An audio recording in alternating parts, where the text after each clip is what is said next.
আমরা সারা দেশের কর্মকর্তা কর্মচারী যে সার্ভিস কোড, অভিন্ন সার্ভিস কোড একই নীতিমালা নিয়ে আসে, সকল চুক্তিভিত্তিক কর্মচারী, লাইন শ্রমিক, কাজ নাই, মজুরি নাই, কানামুনা যারা আছেন সকলকে নিয়মিত করতে হবে। দুইটা দাবি সরকারের কাছে চেয়েছি, বিআরবির কাছে আমরা উপস্থাপন করেছি দুইটা দাবি।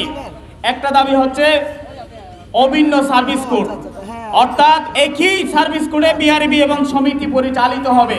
নিম্নমানের মালামাল যেগুলা রাইলের মধ্যে আমরা স্থাপিত করেছি সেগুলা বিআরবি কর্তৃক ক্রয়কৃত।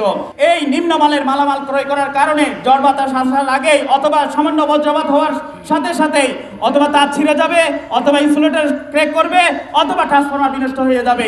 এই দায়ভার কোনো অবস্থাতে 40,000 কর্মকর্তা কর্মচারী নিতে পারে না।